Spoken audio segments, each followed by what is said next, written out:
नमस्कार, डेली 24 भारत देख रहे हैं आप। मैं हूं आपके साथ हिमांशु दुबे। लोकसभा चुनाव के दूसरे चरण का मतदान जारी है और आपको बताएं दूसरे चरण में 33 राज्यों की 88 सीटों पर चुनाव हो रहा है। और इसी बीच एक बड़ी खबर निकलकर सामने आ रही है। पश्चिम बंगाल में एक बार फिर हिंसा देखने को मिला है, यानी कि चुनाव के बीच ये पहली घटना नहीं है। इससे पहले जो चरण का चुनाव हुआ था उसमें भी हिंसा हुई थी और दूसरी बार फिर से हिंसा की घटना आई और यहां पर बीजेपी और टीएमसी के जो वर्कर्स हैं उनके बीच में मारपीट हुई है, ये जानकारी निकल कर आई है। वहीं लोकसभा चुनावों के लिए जिस तरीके से मतदान हो रहा है, आपको जानकारी दे दें कि इसमें 88 सीटें हैं और 13 राज्यों में चुनाव हो रहा है। वहीं अभी तक 31.1% मतदान जो है वो हो चुका है। वहीं उत्तर प्रदेश की बात करें जहां 35% से ज्यादा मतदान 1 बजे तक हो गया है। और आपको बताएं इस बार कई दिग्गजों की जो किस्मत है वो दांव पर लगी हुई है। और अगर कुछ चुनिंदा सीटों की बात करें तो उसमें वायनाड से राहुल गांधी की बात है। वहीं दूसरी तरफ मथुरा से हेमा मालिनी चुनावी मैदान में है, तो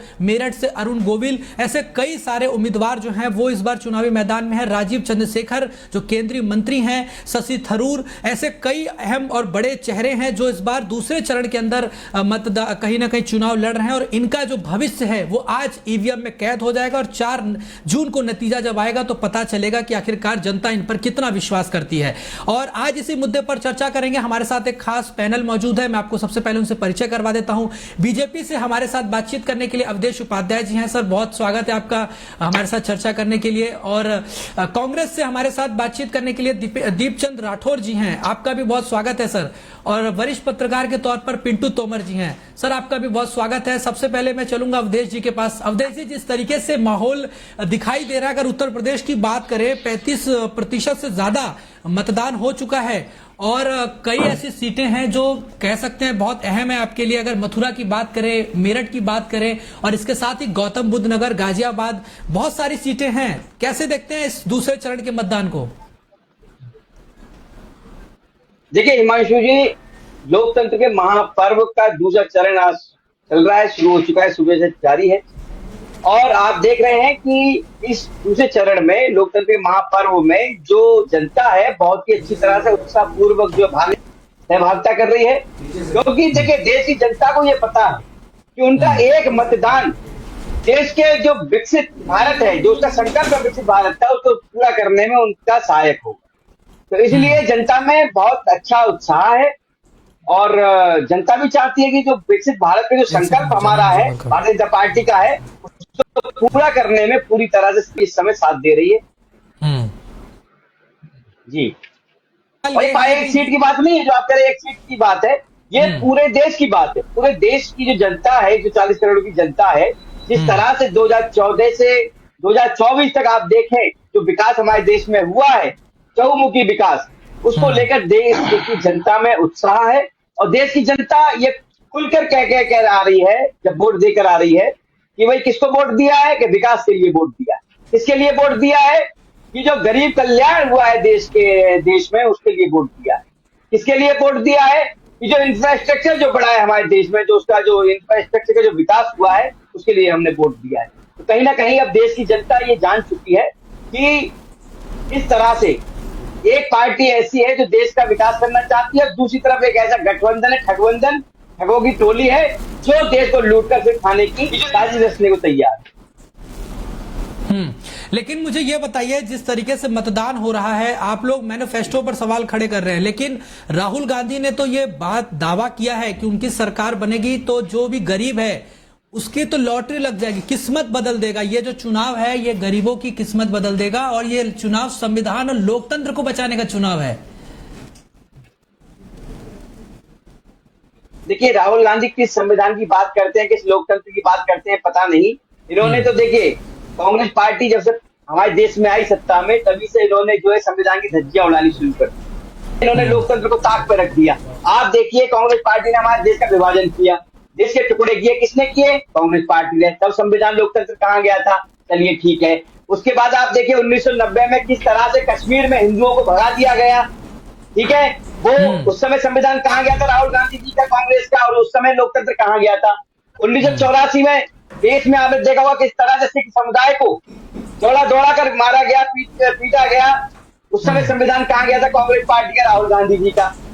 ठीक है, आप देखिए कर्नाटक में कांग्रेस की सरकार है, ओबीसी समाज का जो रिजर्वेशन है उसमें मुसलमानों को जगह दे दी जाती है, तब संविधान कहा जाता है राहुल गांधी जी का और कांग्रेस पार्टी का। तो देखिए राहुल गांधी कांग्रेस पार्टी जो है पूरी तरह से मुद्दा विहीन हो चुकी है, इसलिए ये देसी जनता की आंख में धूल झोंकने का काम कर रहे हैं। देसी जनता अब अच्छी तरह से समझ चुकी है हिमांशु जी कि उनको किसको चुनना है। जी ठीक है, सवाल ले लेते हैं कांग्रेस से। दीपचंद जी देखिए, वो तो कह रहे हैं कि ये जो चुनाव है वो विकास के नाम पर पड़ेगा, और कहीं ना कहीं जो प्रधानमंत्री नरेंद्र मोदी का एक नारा है कि मोदी की गारंटी, आपको लगता है कि ये मोदी की गारंटी कितना कारगर साबित होगी बीजेपी के लिए? आदरणीय हिमांशु भाई, देखिए आज लोकतंत्र का दूसरे चरण का महापर्व है, लेकिन देश की जनता का कहना है कि अब मोदी के नाम पर वोट नहीं देंगे। मोदी जी ने 10 साल से जनता को खूब छला है और भारतीय जनता पार्टी के दिन लद गए हैं। 2024 एक नया सवेरा होगा, जो जीतेगा हमारे लिए महंगाई की बात करेगा, बेरोजगारी की बात करेगा, महिलाओं की बात करेगा, युवाओं की बात करेगा। और मोदी जी ने जनता के 10 सालों में जनता के इमोशनल से खूब छला है। देखिए 2024 का जो इनका नारा था, वो पहली बात तो मैं अवधेश भाई बताना चाहूंगा वो फ्लॉप हो गया है। देखिए काट की हांडी बार बार नहीं चढ़ती है, और बीजेपी का जो जुमले का जो पहाड़ था वो ढह चुका है। आज हिमांशु भाई आपने देखा हुआ, देखिए आज देश का दुर्भाग्य है कि देश के प्रधानमंत्री जब 10 साल सत्ता चलाने के बाद अब आज चुनावी मंच से भाषण देते हैं तो उसमें तुष्टीकरण और संप्रदाय का फैलाने का काम करते हैं। मैं अवधेश भाई से पूछना चाहूंगा, अगर आपने इतने ही अच्छे 10 सालों में काम करा है, तो आज मैं आपसे पूछना चाहता हूं कि आप आज अच्छे दिन पर चुनाव क्यों नहीं लड़ते हो?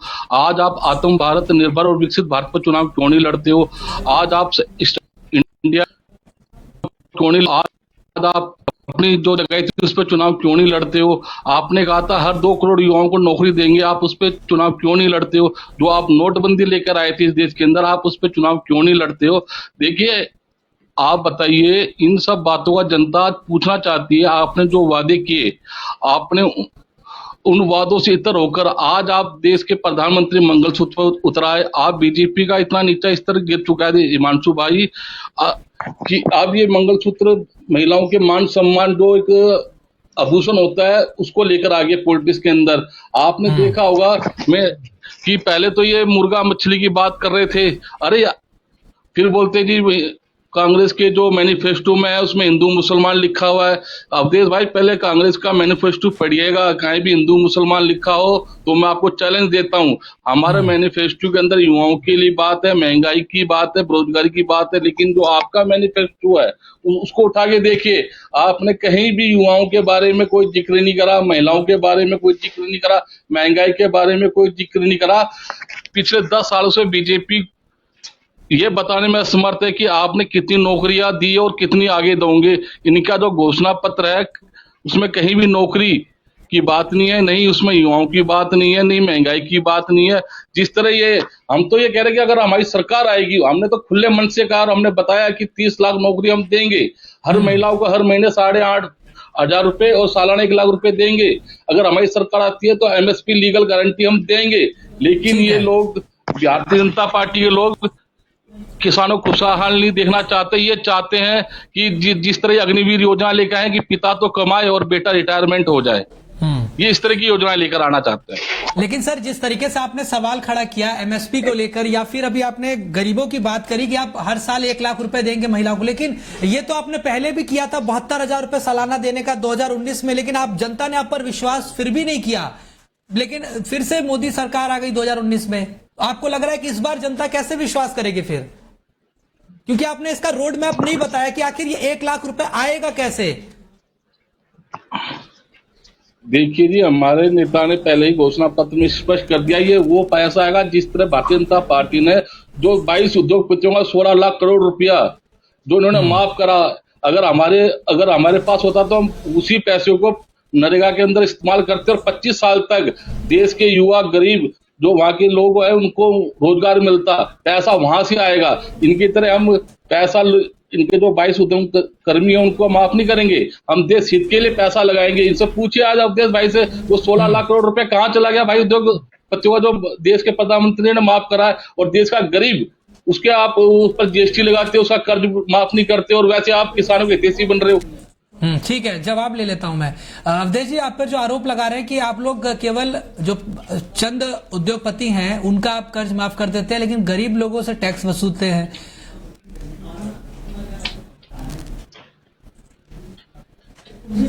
अवधेश जी, आवाज आ रही है आपको? अवधेश जी, आपको मेरी आवाज मिल रही है? मुझे लग रहा है आपकी आवाज म्यूट हो गई है, आप एक बार अनम्यूट कर दीजिए अपनी तरफ से। आपको आवाज मिल रही है मेरी?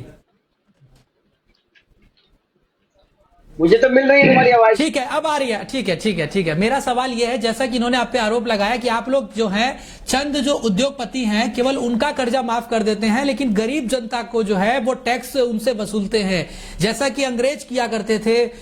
इसीलिए ये कहते हैं कि ये हिटलर शाही है, तानाशाही है। इस तरह के आरोप आप पर लगा रहे हैं।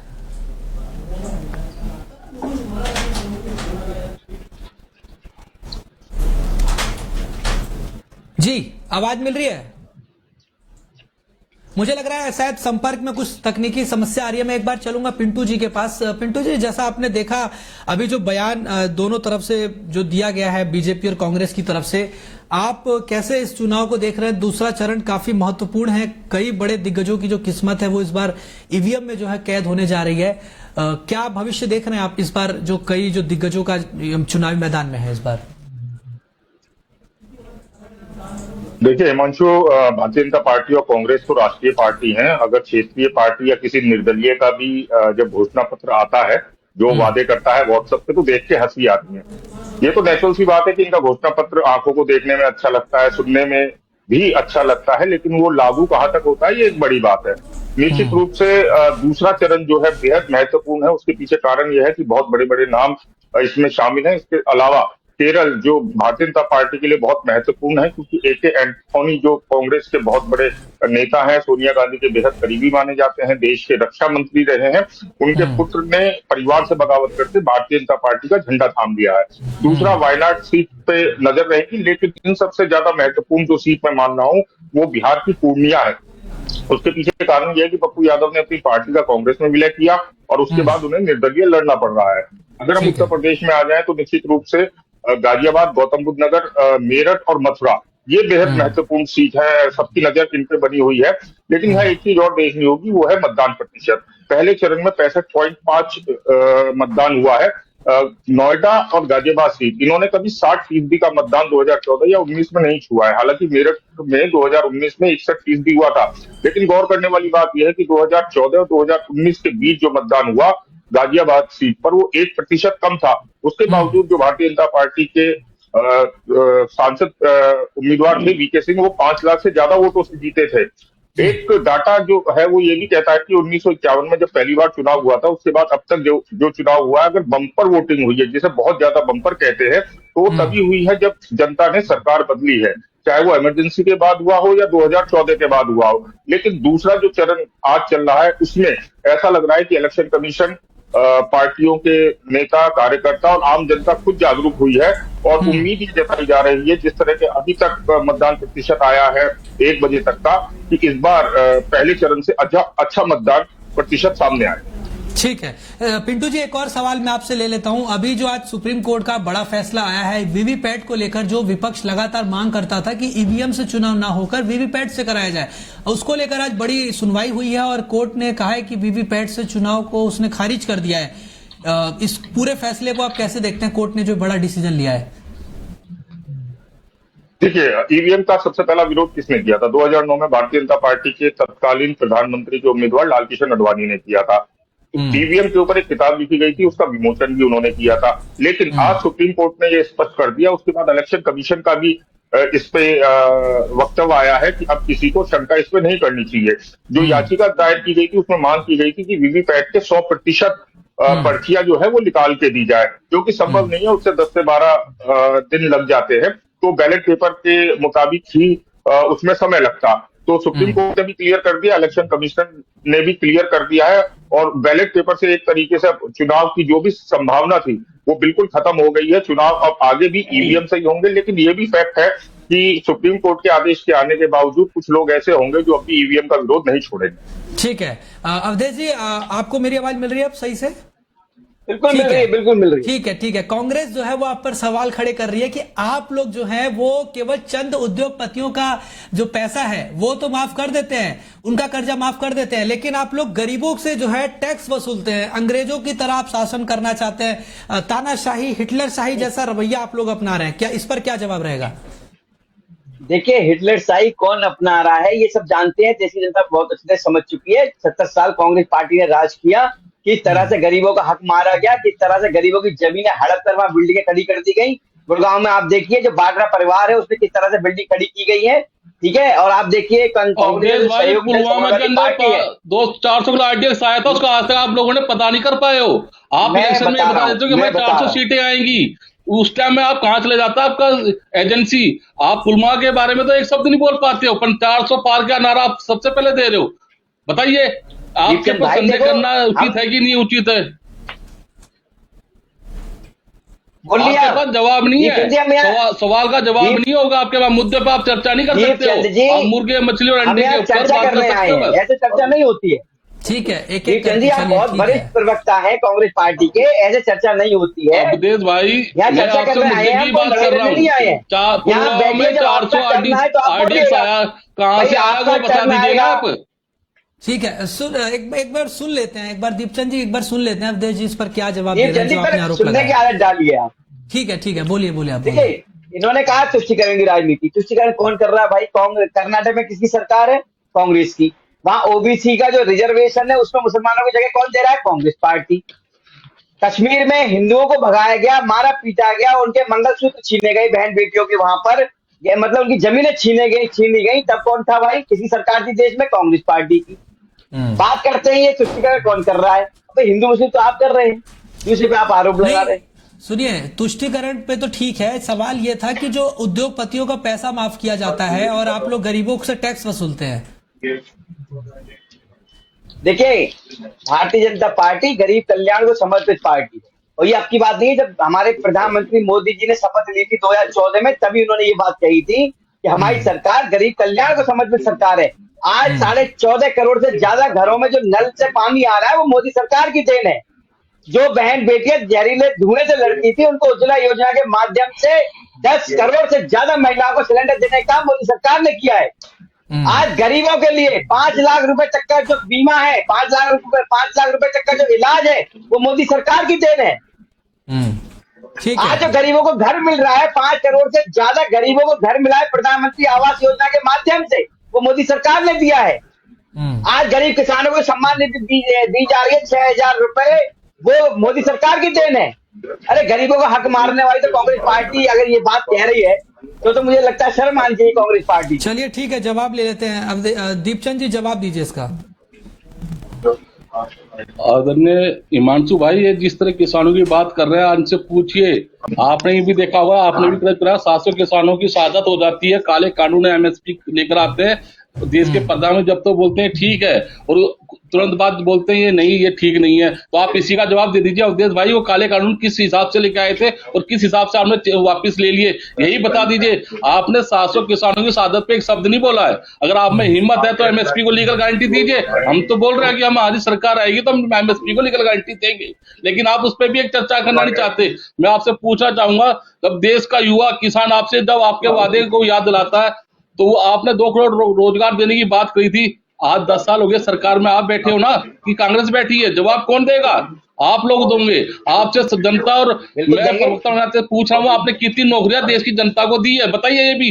देखिए, जुमले वादे करना और झूठे वादे करना देश के प्रधानमंत्री और बीजेपी का सारे प्रवक्तों को अच्छी तरह आता है, लेकिन ये सच का सामना नहीं कर पा रहे अवधेश भाई।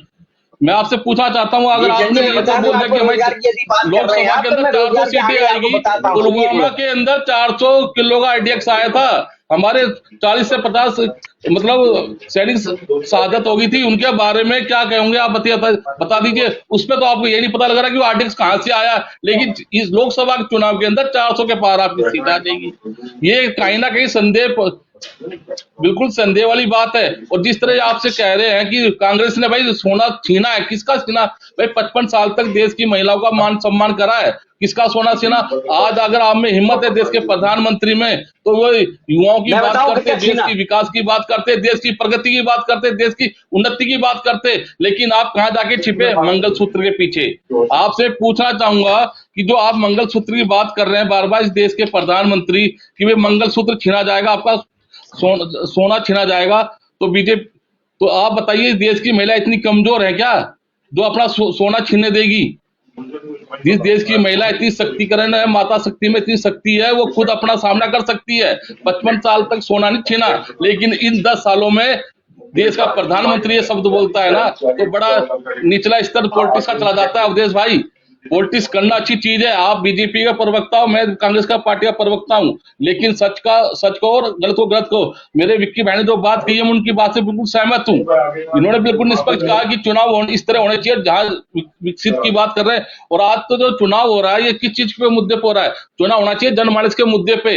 जनमानस का मुद्दा क्या है? महंगाई, बेरोजगारी, युवा, जो हमारी जन चीजें हैं, जो जरूरत की चीजें हैं। लेकिन आप किस पे इलेक्शन लड़ते हो? हिंदू मुसलमान पे, मुर्गा मछली पे, अंडे पे, ये तुष्टीकरण पे या ध्रुवीकरण पे 80 बनाम 20 की राजनीति कौन करता है? ठीक है। 10 साल के अंदर सबसे ज्यादा किसी राजनीति करी है तो यह भारतीय जनता पार्टी ने करी है।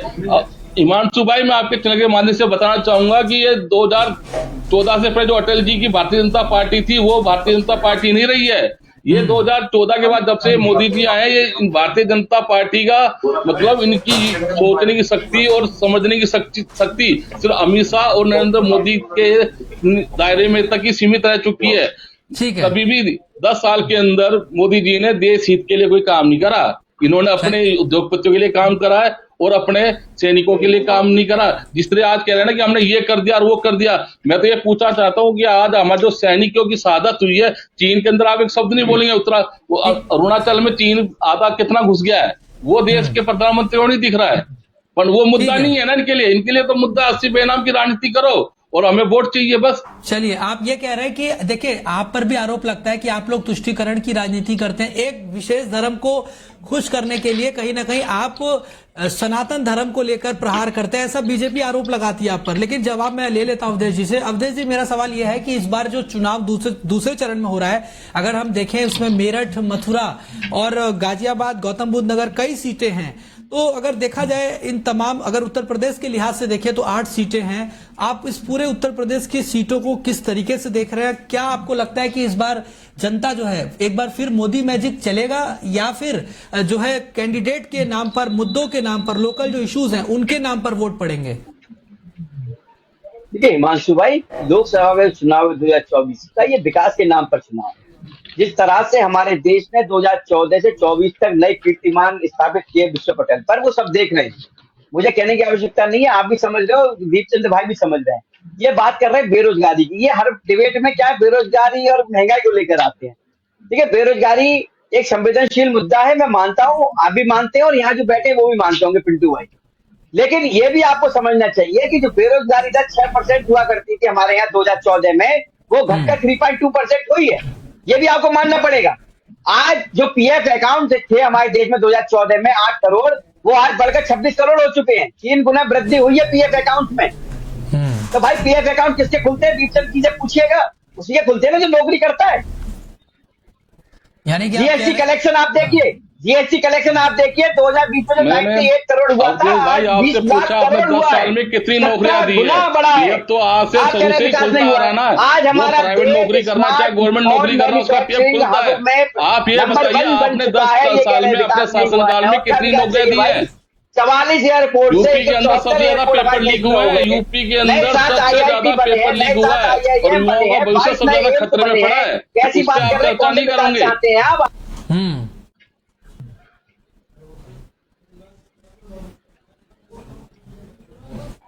चलिए, दीपचंद जी से, सर जिस तरीके से आपने देखा कि किस तरह क्या क्या आप पर आरोप लगाया गया है, और जो बीजेपी कह रही है कि हमने तो आईआईटी, एम्स और स्कूल तमाम चीजें खोल दी देश में, रोजगार के लिए हमने बहुत सारी योजनाएं चला दी, startup India, make in India, बहुत सारे ऐसे काम हैं, हमने लोगों को रोजगार दिया, मतलब नौकरी से ज्यादा हमने बिजनेस पे लोगों को आत्मनिर्भर बनाया देश में, देश के लोगों को।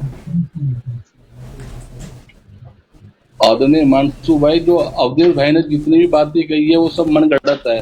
मैं इनसे यही पूछना चाहता हूँ 10 साल में आप ये बता दीजिए ना कि हमने कितना दी है। अब ये पीएफ का भाड़ा देके ये अवधेश भाई निकल चुके हैं। आपसे पूछना चाहूंगा, अगर नौकरी दी होती तो ये बोलते हैं ना हमने इतनी रोजगार दिया युवाओं का। यूपी के अंदर अवधेश भाई सबसे ज्यादा पेपर लीक होता है और युवाओं का भविष्य खतरे में पड़ रहा है, उसके बारे में अवधेश भाई नहीं बोलेंगे। आज जिस विकसित भारत की बात कर रहे हैं, 1000 डॉक्टर के ऊपर, 1000 मरीजों के ऊपर एक यूपी के अंदर, और जिस ये इन्होंने 10 साल पहले क्या कहा था कि नमामि गंगे हम यमुना को साफ कर देंगे, 9 साल से 1600 करोड़ रुपए का ये गमन कर रहे हैं हर साल, उस पर वो जवाब नहीं देंगे। पर आज भी हमारी यमुना गंगा ऐसी की वैसी प्रदूषित पड़ी है, लेकिन उस पर चर्चा नहीं करेंगे। ये सिर्फ जितने भी मुद्दे होते हैं उनको भटकाने की बातें करते हैं। जितने भी ये प्रवक्ता बैठते हैं भारतीय जनता पार्टी के, एक ही मुद्दा लेके चलते हैं, जिस तरह तुष्टिकरण अवतरण, जिस तरह तुष्टिकरण संप्रदाय की राजनीति करना, पर जो मुद्दे हैं उस मुद्दे पे चर्चा करना नहीं चाहते अवधेश भाई। आप ये बता दीजिए 10 साल में आपने कितनी नौकरियां दी हैं? मैं तो आपका गुलाम हो जाऊंगा अगर आप बता देंगे चैनल पे। तो बताइए अवधेश भाई, आपके पास डाटा हुआ ना कि आप लोगों ने कितना रोजगार दिया? अच्छा देखो, मैं बताऊं, आप रोजगार की यदि हम बात करें, आवाज आ रही है? हाँ आ रही है, बोलिए बोलिए, आप बोलिए। देखिए हिमांशु जी, मैंने पहले ही आंकड़ा बताया था, जो पीएफ अकाउंट हमारे 2014 में 8 करोड़ से 26 करोड़ बढ़े हैं, वो किसके बढ़े हैं ये थोड़ा ज्ञान वर्धन कर लें दीपचंद जी। पीएफ अकाउंट किससे खुलते हैं? आपकी नीति है, नींद आपकी दशा है, नहीं दशाहीन हो आप लोग। दीपचंद जी, आप कह रहे थे आप मुझे ये बता दीजिए कितनी फसलें ऐसी हैं जो हिंदू मुसलमान की राजनीति कर सकते हो, अस्सी बेनाम की राजनीति कर सकते हो, राम हिंदू की राजनीति कर सकते हो, मुद्दे की राजनीति आप नहीं कर सकते अवधेश भाई। मैं आपसे जो चीज पूछ रहा हूँ आप उसको घुमा फिरा कर कश्मीर में किस तरह से हिंदू बहन बेटियों कश्मीर में सरकार किसकी है अवधेश भाई? किसकी सरकार है? कितने हिंदू कश्मीर पंडितों को आप लेकर आ रहे हैं? बताइए आप, किसकी सरकार कश्मीर में? जवाब कौन देगा? वो सब जानते हैं, कांग्रेसी सरकार की। किसकी सरकार है अवधेश भाई? 10 साल में आपने क्या करा ये बता दिया ना आप मुझे। निर्माण में रोड़े अटकाए, राम मंदिर निर्माण को रोकने के लिए अपने वकील खड़े किए सुप्रीम कोर्ट में कांग्रेस पार्टी ने। ये पूरा देश जान रहा है। राम मंदिर देखिए आगे ना फिर चुनाव लड़ सकते हो। सोचो कि जनता बेवकूफ है, भैया जनता बेवकूफ नहीं है, जनता बहुत समझदार है। और इसीलिए आज देखिए मतदाताओं में उत्साह है, उनको ये पता है कि यदि हम अपना मतदान करेंगे तो हमारा देश विकसित भारत बनेगा, मजबूत बनेगा। जो विकास की लहर चल रही है वो 10 गुनी रफ्तार से चलेगी। फिर ठीक है, जवाब आपने दिया। ठीक है, जवाब मैं एक बार पिंटू जी से ले लेता हूं। पिंटू जी, जिस तरीके से आप दोनों को सुन रहे हैं कि कैसे आरोप प्रत्यारोप की राजनीति हो रही है, लेकिन अगर अभी देखिए जैसे जैसे चुनाव नजदीक होता जा रहा है, यानी कि दूसरे चरण की जो वोटिंग है वो जिस तरीके से हो रही है, उसमें कहीं ना कहीं अब एक दूसरे पर टिप्पणी किया जा रहा है, आरोप प्रत्यारोप लगाया जा रहा है, व्यक्तिगत टिप्पणी हो रही है, आक्रामक यानी कि दिखाई दे रही है राजनीति। अब इस पर, इसको कैसे देखना है? क्या इसका फायदा भी पार्टियों को पहुंचेगा? हिमांशु, तापमान जो है 40 डिग्री हो रहा है, तो कहीं ना कहीं उसका साइड इफेक्ट तो दिखाई देगा नेताओं पर। और ये फैक्ट है कि पहले चरण के बाद जो है आक्रामक होना था, और भारतीय जनता पार्टी तो हमेशा से जब भी अपना वक्तव्य करती है तो आक्रामक रहती है। इसके उदाहरण 2 मुख्यमंत्री हैं पूरे देश में, योगी आदित्यनाथ और हेमंत बिस्वा शर्मा। लेकिन यहाँ मुद्दा इससे बढ़कर है। देखिए, महंगाई, बेरोजगारी और नौकरी, ये 1951 से थी, अब भी है और आगे भी रहेंगी। मुझे लगता है जनता अब शायद इस पर इतना गौर नहीं देती है। इस चुनाव में जनता जो सबसे ज्यादा उदासीन है, जो सबसे ज्यादा एक तरीके से एक्सेप्ट कर रही थी और उसको नहीं मिला, उसके पीछे मुझे लगता है कि कांग्रेस का 55 साल शासन रहा, उन्होंने अब ये नहीं बता रहे कि उन्होंने क्या क्या किया। बहुत बहुत बड़े बड़े काम हुए, नहीं बता रहे हैं। बीजेपी पिछले 10 सालों से सत्ता में है, उन्होंने भी कई लैंडमार्क काम किए हैं, लेकिन वो अपने काम आगे नहीं ला रहे हैं। अगर हम उत्तर प्रदेश की बात कर ले तो 7 साल योगी सरकार को हो गए। एक भी योगी कहीं भी अपने पूरे दौरे में ये नहीं बताते कि हमने ये किया है। लॉ एंड ऑर्डर उनका मेन फोकस रहता है। मायावती 4 बार मुख्यमंत्री रही हैं, उन्होंने कभी ये नहीं बताया कि नोएडा में मैंने F1 रेस बनवाई। अखिलेश यादव के शासनकाल में 2012 से 17 तक कई लैंडमार्क काम हुए, लेकिन वो भी कहीं नहीं बता रहे। हो क्या रहा है कि विपक्ष तो बीजेपी पर और बीजेपी जो है विपक्ष पर कमियां गिनाने पे लग रहे हैं। जो उनके संकल्प पत्र है या उनका न्याय पत्र है, उसके ऊपर तो सवाल उठा रहे हैं कि इस सरकार में ऐसा हुआ, इस सरकार में ऐसा हुआ, इस सरकार में ऐसा हुआ। जो हुआ जनता जानती है। मेरा ये मानना है या जनता ये चाहती है कि सारी पार्टियों को, चाहे वो कोई भी हो, भारतीय जनता पार्टी हो, कांग्रेस हो, सपा हो, बसपा हो, उसने अपने कार्यकाल में जो काम किए थे वो उनको गिनाने चाहिए। और किसी पार्टी ऐसा नहीं है कम की है, सबका स्वर्णिम इतिहास रहा है। और ये जो दूसरा चरण है, ये निश्चित रूप से आने वाले जो 4 जून को नतीजे होंगे उसमें बड़ा महत्वपूर्ण रोल प्ले करेगा, क्योंकि केरल जैसे राज्य का सारा चुनाव आज ही खत्म हो रहा है। दीपचंद जी, जिस तरीके से आपने सुना, जो राहुल गांधी जो लोगों से एक अपील कर रहे हैं कि ये जो चुनाव है संविधान बचाने के लिए, लोकतंत्र बचाने के लिए है, और कहीं ना कहीं अगर इस बार जनता बढ़ चढ़कर हिस्सा नहीं लेती है और अगर गलती से बीजेपी की सरकार आ जाती है तो फिर तो चुनाव वोटिंग प्रक्रिया ही खत्म कर दी जाएगी, इस तरीके से वो कह रहे हैं। यानी कि क्या आपको लगता है कि एक तरह से जनता को डराने का प्रयास किया जा रहा है? देखिए हिमांशु भाई, कोई जनता को डराने का मतलब हिसाब नहीं किया जा रहा। देखिए ये चुनाव एक विचारधारा का चुनाव है। एक तरफ RSS plus Bharatiya Janata party, एक तरफ संविधान है और एक तरफ लोकतांत्रिक सिस्टम है जो उसको खत्म करने की कोशिश कर रही है। तो दूसरी तरफ इंडिया गठबंधन है, कांग्रेस पार्टी है, जो संविधान और लोकतंत्र को डिफेंड करने की कोशिश कर रही है, उसकी सुरक्षा करने की कोशिश इंडिया गठबंधन कर रहा है। देखिए आज जो चुनाव होना चाहिए, मेरे हिसाब से, मेरा व्यक्तिगत हिसाब है, और जो पिंटू भाई ने भी जो कहा मैं उनके मत से सहमत हूँ कि जो चुनाव होना चाहिए जनमानस के मुद्दे पे चुनाव होना चाहिए, चाहे वो बेरोजगारी हो, चाहे महंगाई हो, चाहे भागीदारी हो, चाहे महिला की समानता हो, आर्थिक समानता हो। लेकिन आप ये देखोगे ये चुनाव के ऊपर भारतीय जनता पार्टी किसी भी मुद्दे पर चुनाव लड़ना नहीं चाहती, पहली बात। दूसरी बात, जो ये कहते हैं कि मोदी की गारंटी, मोदी का चेहरा, ये सब फेल हो चुका है। इनके एक जो नवनीत राणा है, उन्होंने खुद कहा है, जो भारतीय जनता पार्टी में शामिल हुए, कि कोई मोदी का कोई भ्रम में मत रहिए, कोई मोदी की हवा नहीं है, पहली बात। दूसरे इनके नेता है, वो कहते हैं कि अगर योगी और मोदी को अपना बाप नहीं कहूंगे तो अपने असली बाप को ही बाप मत कहो। ये इस तरह की तो ऐसी घटिया राजनीति तो ये लोग करते हैं। देखिए मोदी गारंटी मतलब चाइनीज माल की गारंटी है। 2014 का मैनिफेस्टो उठा के देखो ना हिमांशु भाई, उन्होंने लिखा था, इन्होंने पेज नंबर 5 पे लिखा था कि हम स्पेशल टास्क फोर्स बनाकर विदेशों से काला धन लेकर आएंगे। क्या क्या इन्होंने इलेक्ट्रॉन बॉन्ड लेकर आ गए ये लोग। दूसरा पेज नंबर 4 पे लिखा था कि रुपए को हम मजबूत करेंगे डॉलर की तुलना से। 85 से रुपया इन्होंने 86 को पार कर दिया है, उस पर एक शब्द नहीं बोलेंगे। पेज नंबर 8 पे लिखा था कि नॉर्थ ईस्ट को हम मजबूत करेंगे, और आपने और हमने सबने देखा कि मणिपुर का क्या हाल है, और मणिपुर पर ये भारतीय जनता पार्टी लोग चर्चा भी नहीं करते हैं। पेज नंबर 15 पे लिखा था 2014 के अंदर हम 100 स्मार्ट सिटी बनाएंगे। अरे हम तो यही तो जो पूछे, जो आपने 2014 के अंदर जो आपने वादे करे थे, वो वादे आज 10 साल के अंदर आपने पूरे नहीं करे। ठीक है, उस पर अवधेश भाई चर्चा नहीं करना चाहते। देखिए ये तो भारतीय जनता पार्टी का नारा जरूर है, 400 पार 400 पार 400 पार। अरे मैं तो कह रहा हूँ 600 पार करिए आप। हम तो आपको कह रहे हैं 600 पार करिए। पर देखिए जो जिस तरह ये जो नारा देते हैं, 2017 में इन्होंने गुजरात में नारा दिया था कि 150 पार। आई कितनी सीटें आपकी? 99। 2018 में छत्तीसगढ़ में इन्होंने नारा दिया था 50 पार। आई कितनी?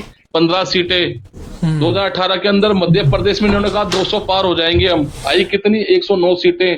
उसी तरह 2019 के अंदर झारखंड में इन्होंने कहा था 65 पार आएंगे। आई कितनी? इनकी 25 सीटें।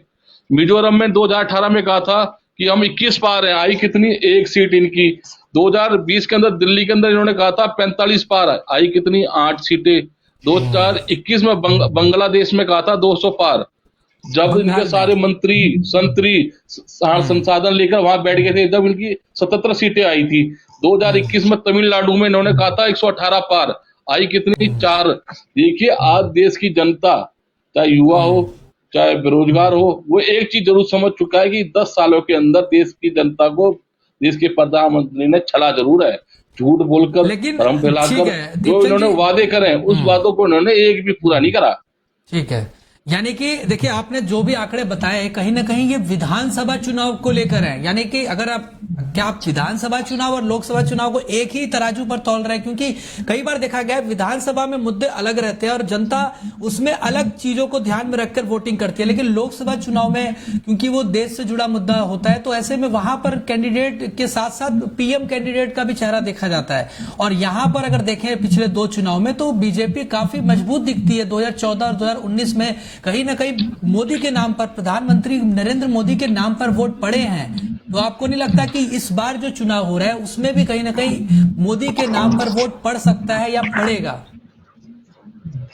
देखिए हिमांशु भाई, मैं आपके चैनल के माध्यम से स्पष्ट कहना चाहूंगा, देखिए इंडिया गठबंधन को खोने के लिए कुछ नहीं है, पाने के लिए है, लेकिन जो एनडीए को है ना, खोने के लिए बहुत कुछ है इस बात लोकसभा के अंदर।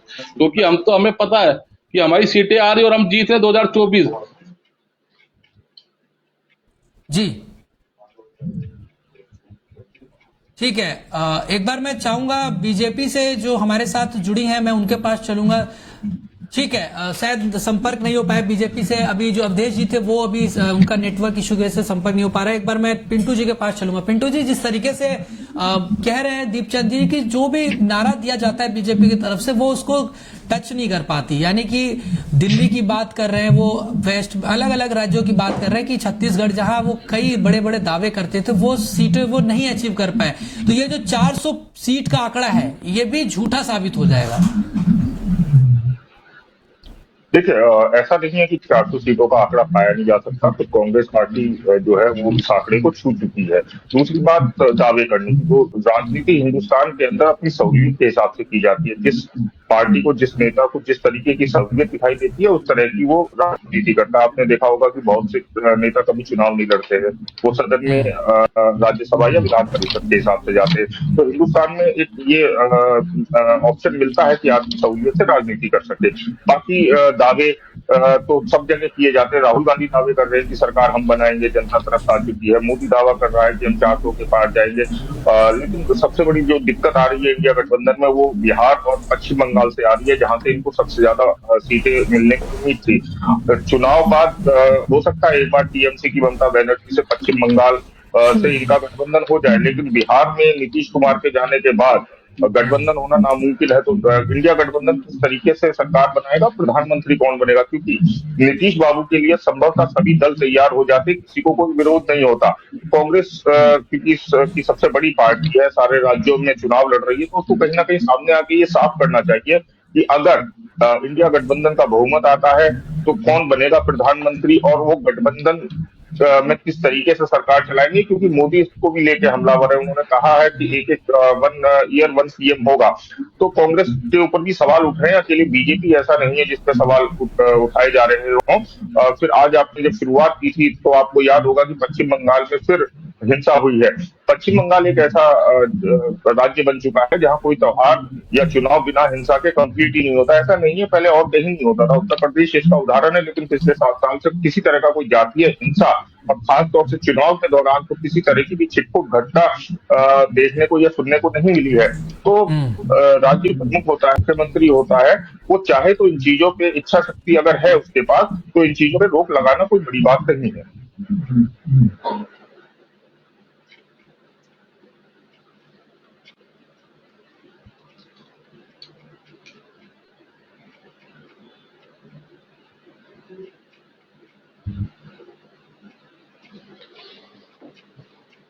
ठीक है, ठीक है दीपचंद जी, मुझे ये बताइए जो इस बार अगर उत्तर प्रदेश की बात करें तो गाजियाबाद से भी आपने उम्मीदवार बनाया है, कांग्रेस पार्टी की डॉली शर्मा मैदान में है। और इसके अलावा अगर देखें तो कई ऐसी सीटें हैं जो बहुत अहम मानी जा रही हैं। और प्रियंका गांधी या राहुल गांधी की बात करें जो कई बार यूपी में आ रहे हैं, और राहुल गांधी का अखिलेश यादव के साथ गठबंधन करना आपको लगता है कि इस बार आप लोग को फायदा पहुंचेगा? क्योंकि पिछले चुनाव में तो आप लोग को हार का सामना करना पड़ा था।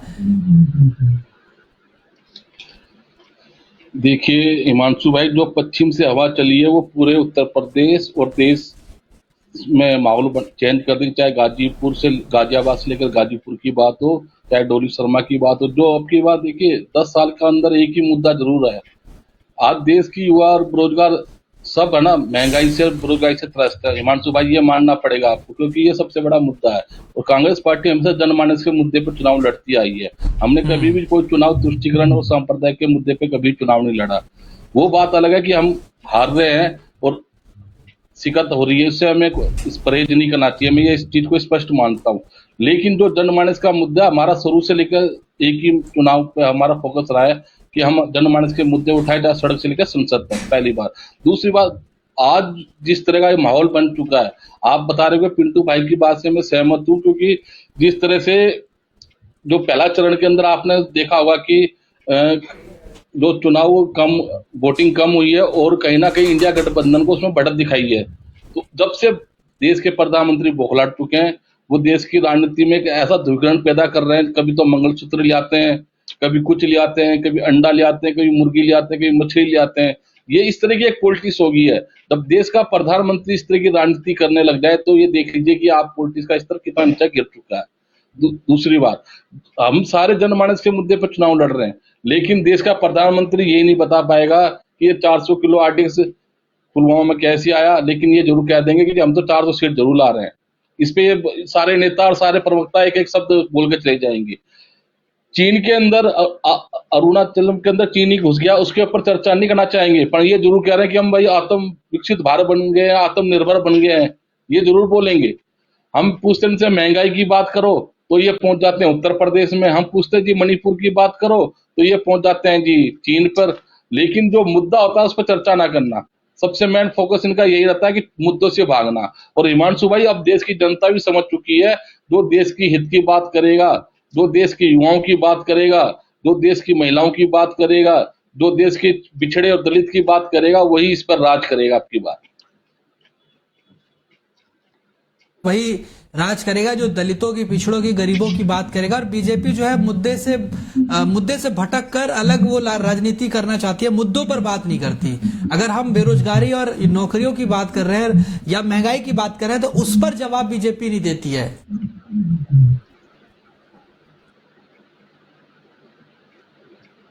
जी ठीक है, एक बार मैं चलूंगा बीजेपी से। हमारे साथ जो हैं प्रवीण जी जुड़ गई हैं। मैम, आपका बहुत स्वागत है। सबसे पहले तो आवाज मिल रही है आपको मेरी? जी ठीक है, ठीक है जी जी मैम, हाँ ठीक है। अब प्रवीण जी, जिस तरीके से अभी इस पूरे चर्चा में अभी दीपचंद जी ने आरोप लगाया कई तरह का, और ये बोल रहे हैं कि आप लोग जो हैं वो जो है मुद्दे से भटक के राजनीति करते हैं, मुद्दों से भटकाना चाहते हैं। आप गरीबी की बात नहीं करते, महंगाई और बेरोजगारी की बात नहीं करते हैं। आप लोग सिर्फ धर्म की बात करते हैं, हिंदू मुस्लिम करते हैं। जी देखिए, हम कोई हिंदू मुस्लिम नहीं करते हैं। हम विकास की बात करते हैं, हम राष्ट्र की बात करते हैं, हम महिलाओं की भी बात करते हैं, महिला लाभार्थियों की भी बात करते हैं।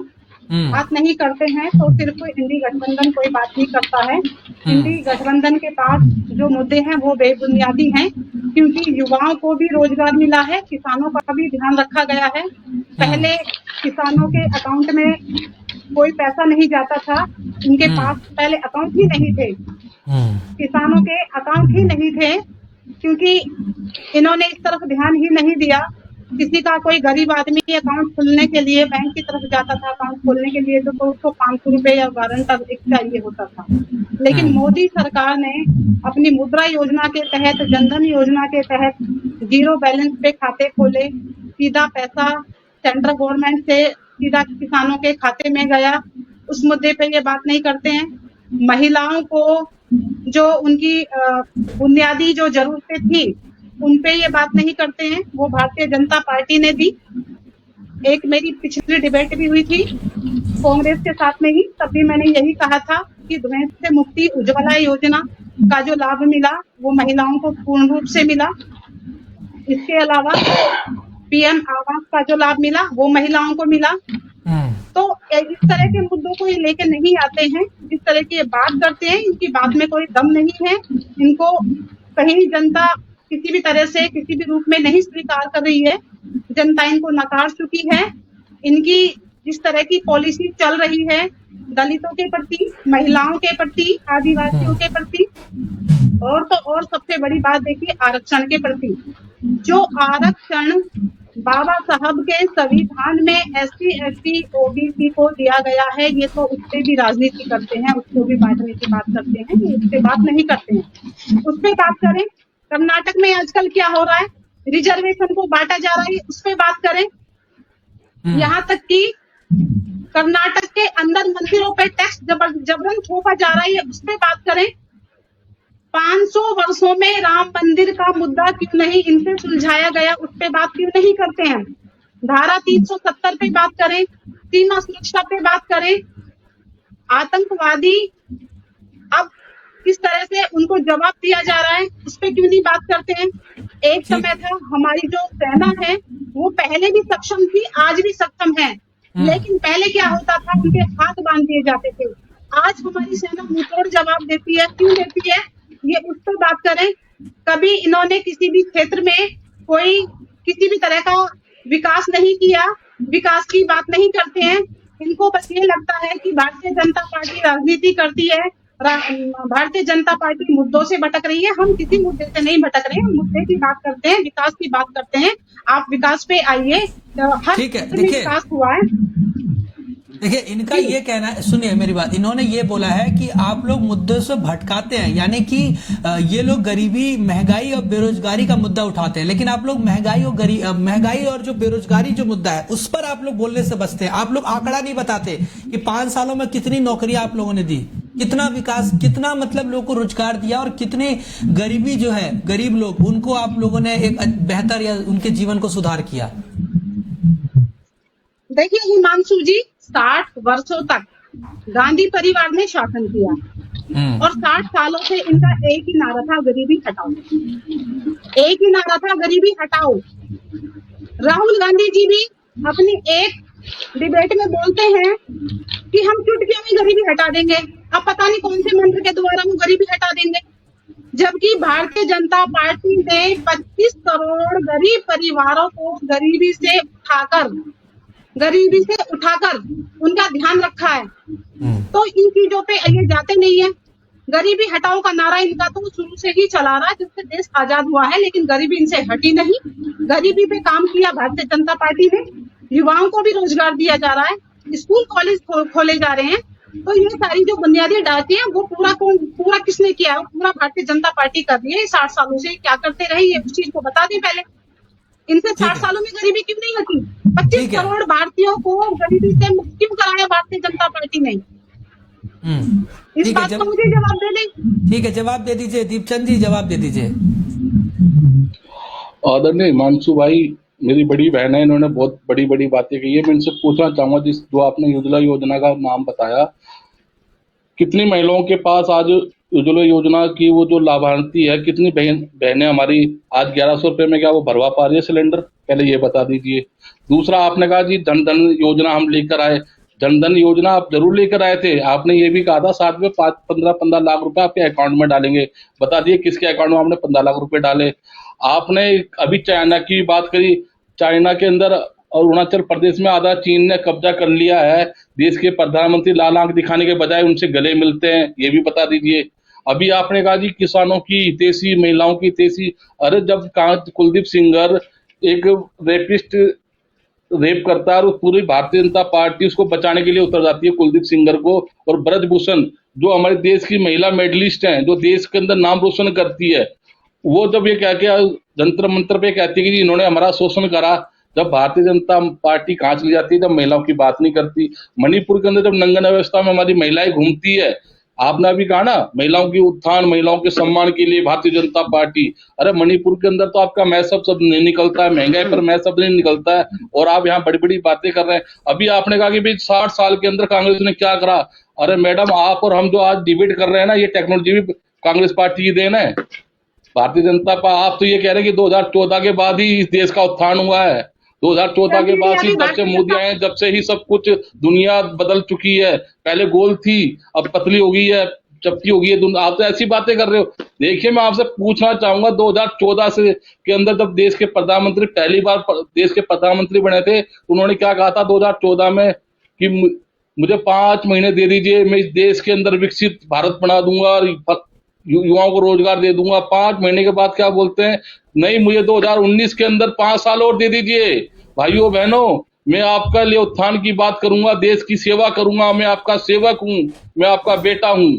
2019 भी आपको दिया, अरे आपको देते देते 10 साल हो गए। अब देश का प्रधानमंत्री 2024 के अंदर क्या बोलता है, 2047 तक मुझे आप मतलब आप तो 2047 का डाटा लेके बैठ गए हो। मैं आपसे पूछना चाहूंगा, जब 10 साल के अंदर आपने क्या करा, लोगों को सिर्फ 1.5 GB डाटा और 5 किलो आटा देने की बात करी है। और जो आप कहते हो देश का प्रधानमंत्री जो कहता है मोदी की guarantee 5 kilo ration 80 lakh crore युवाओं को मिल रहा है। बड़ी शर्म की बात है कि हमारा देश 5 किलो राशन के लिए आप लोगों को वोट दे रहा है। देश का आज ये मुद्दा ये उठना चाहिए। देश की जनता ये समझ नहीं पा रही है कि आप तो ये आपने बोल दिया कि पहले यही शब्द 2014 से पहले क्या बोलते थे, बहुत हुई महंगाई की बार, अब की बार मोदी सरकार, बहुत हुई महंगाई की बार, अब की बार देश की सरकार। वही स्मृति ईरानी सिलेंडर लेके ऐसे रोज घूमती थी, कहाँ है स्मृति ईरानी आपकी? अब वो महंगाई पर चर्चा नहीं करना चाहते आप लोग। पहले तो आप सबको महंगाई दिख रही थी। आज कांग्रेस शासनकाल में 400 रुपया सिलेंडर था 60 साल तक, आपने 10 साल में 1000 के पार कर दिया। दूध 20 रुपए किलो था 60 साल तक, आपने 70 के पार कर दिया दूध को। आपने दूध दही सब पे जीएसटी लगा दी है। किसानों को आपने मानने पर मजबूर कर दिया, सारे उनके उपकरणों पे जीएसटी लगा दी है। और आप बोले हमने 6000 रुपए उनको सालाना देते हैं। अरे बहुत बढ़िया काम कर रहे हो, बजाओ ताली भारतीय जनता पार्टी के लिए। ये ऐसा विकसित भारत हमें नहीं चाहिए बहन, हमें आत्मनिर्भर भारत नहीं चाहिए। आज देश का युवा पूछता है आपसे कि हमें रोजगार दीजिए, तो देश का प्रधानमंत्री बोलता है जी पकौड़े तलिए। ऐसा विकसित भारत चाहिए हमें। हमने इनके लिए ये सुनने के लिए इनको वोट दिया था। आपके पास मुद्दे पर चर्चा नहीं है। डिजिटल इंडिया पे बात कीजिए, डिजिटल इंडिया पे बात कीजिए। आत्मनिर्भर भारत बन रहा है। आपने अर्थव्यवस्था की बात की, 5वें नंबर पे भारत आ चुका है। आपने मुझे अच्छा ज्ञान दिया, मैं आपसे वही चीज पूछना चाहता हूँ। आपने कितनी स्मार्ट सिटियां बना दी ये भी बता दीजिए। बताइए ना आपने कितनी स्मार्ट सिटी बनाई है। आपने कहा था कि हर युवा को 2 करोड़ रोजगार देंगे, आज 10 साल में 20 करोड़ रोजगार होने चाहिए। बता दिए कितने को आपने रोजगार दिया, कितने का डाटा आप लेके बैठे हैं, बताइए। ये भी तो आप ही के वादे थे, कांग्रेस पार्टी का वादा नहीं था ये। आपने कहा था किसानों की आय डबल कर देंगे, आज किसानों की आय पता है आपको 22 रुपए। किसानों की आय कितनी है? 22 रुपए। और आप किसानों के हितैषी बन रहे हो। संपत्ति को बांटना चाहती है कांग्रेस तो जो प्रॉपर्टी है, अरे मेरी बहन, कांग्रेस ने 60 साल तक राज करा है, इस देश के लिए ना अपना बलिदान दिया, इस देश को खून से सींचा है कांग्रेस ने। भारतीय जनता पार्टी के किसी भी नेता ने या भारतीय जनता पार्टी किसी प्रवक्ता ने 1 रुपए की भागीदारी हो, 1 रुपए की या इस देश के लिए शहादत दी हो, तो मुझे एक का भी नाम बता दीजिए आप, मैं आपका गुलाम हो जाऊंगा। कांग्रेस ने बांटने का काम नहीं किया, कांग्रेस ने इस देश को जोड़ने का काम करा है। कांग्रेस ने इस देश की विकसित की नींव रखी है, विकास की नींव रखी है। आपने 10 साल में कितने हब बनाए हैं, कितने IIT कॉलेज खोले हैं, ये बता दीजिए आप। आप मुझे एक भी एम्स का नाम बता दीजिए जो आपने खोला हो 10 साल के अंदर। बताइए आप कितने एम्स खोले आपने। मैं आपसे पूछ रहा हूँ सीधा एक सवाल, एक भी एम्स बता दीजिए 10 साल के अंदर कितने एम्स खोले आपने, ये बता दीजिए। देश के प्रधानमंत्री ने क्या कहा, चप्पल वाले को मैं हवाई यात्रा कराऊंगा। अरे हवाई यात्रा छोड़िए, आपने तो उनका खून पी लिया है। 7 सालों में जनता को बेवकूफ बनाया, अब जनता बेवकूफ बनने वाली नहीं है। 400 पार सीटें आ रही हैं और आगे भी आप फिर वही रोना रोगे। फिर ईवीएम हैक हो गई है, फिर उसका रोना रोगे। जहां कांग्रेस जीत जाती है तो वहां उन्हें ईवीएम हैक नहीं नजर आती है, लेकिन जहां कांग्रेस को कुछ अपनी हार दिखाई देती है तो वहां ईवीएम का रोना रो देते हैं। तो इस तरह से आप जनता को बरगलाने की कोशिश कर रहे हैं। जनता आपके बहकावे में नहीं आने वाली है। जहां आपने जीएसटी की बात की, उससे पहले कितने कर लगते थे, पब्लिक को कितने टैक्स देने पड़ते थे। अब एक टैक्स, देश के अंदर एक टैक्स चल रहा है। आप एक चीज देखिए, 370 पे आप बात क्यों नहीं करते? एक देश के अंदर 2 विधान क्यों थे? आप ये बताएं, 370 हट चुकी है विक्की भाई, आप बताइए। आप खुद आपके चैनल के माध्यम से पूछना चाहूंगा हिमांशु भाई, ये जो भारतीय जनता पार्टी जो प्रवक्ता कह रहे हैं कि 370 धारा हटा दी हमने, आप बताइए 370 धारा हटी कि नहीं हटी? आप बताइए, आप क्यों झूठ फैला रहे हो? आप क्यों देश के अंदर भ्रम फैला रहे हो कि 370 धारा हट चुकी है? ठीक है, मैं आप दोनों के पास दोबारा से मेरे, आप पहले पढ़ी कर आइए कि 370 धारा नहीं हटी है। ठीक लोकतंत्र है। अगर खतरे में पहले आया, पढ़िए, फिर आप बैठिए तो टीवी आपके चैनलों पे। द्वारा आया, कांग्रेस आप पार्टी खाली के द्वारा रटी आया। टाई स्पीच पढ़ लेते हो जब आप लोग। इमरजेंसी लगी थी तब संविधान खतरे में नहीं था। देश की जनता को घर के अंदर देश की जनता को रहना पड़ा। जब जबरन उनको पकड़ पकड़ के जेलों में डाला गया था, तब संविधान की बात नहीं होती थी। ठीक अगर है। संविधान सुरक्षित है, लोकतंत्र सुरक्षित है, तो भारतीय जनता पार्टी के द्वारा सुरक्षित है, क्योंकि भारतीय जनता पार्टी जो बात करती है वो मुद्दों की बात करती है। भारतीय जनता पार्टी जो रिजर्वेशन जो आप जिसमें छेड़छाड़ कर रहे हो, भारतीय जनता पार्टी छेड़छाड़ नहीं होने देगी। जिनका हक है उनको हक ठीक। उनका उन्हीं के साथ रहेगा। उस हक ठीक को है। नहीं बंटने देगी, प्रॉपर्टी को नहीं बंटने देगी। जिनके पास मेहनत की प्रॉपर्टी है उन्हीं के पास रहेगी। तो प्रॉपर्टी की बात करें तो आप रॉबर्ट वाड्रा की प्रॉपर्टी पे बात क्यों नहीं करते हैं? ठीक है, ठीक है। एक बार मैं चलूंगा पिंटू जी के पास। पिंटू जी, आप दोनों का बयान सुन रहे हैं। दोनों लोग जो है किस तरीके से एक दूसरे पर कह रहे हैं कि भाई 10 सालों में आपने क्या दिया उसका जवाब दीजिए। लेकिन बीजेपी सवाल कर रही है कि 60 सालों में आपने क्या किया था। आप लोग गरीबी की बात कर रहे हैं, पहले आपने गरीबी 60 सालों में क्यों नहीं खत्म कर दी? अगर रोजगार की बात है, महंगाई की बात है, तो महंगाई के मुद्दे पर ही तो कांग्रेस की सरकार गई थी। महंगाई और भ्रष्टाचार के मुद्दे पर 2014 में उनको हार का सामना करना पड़ा था।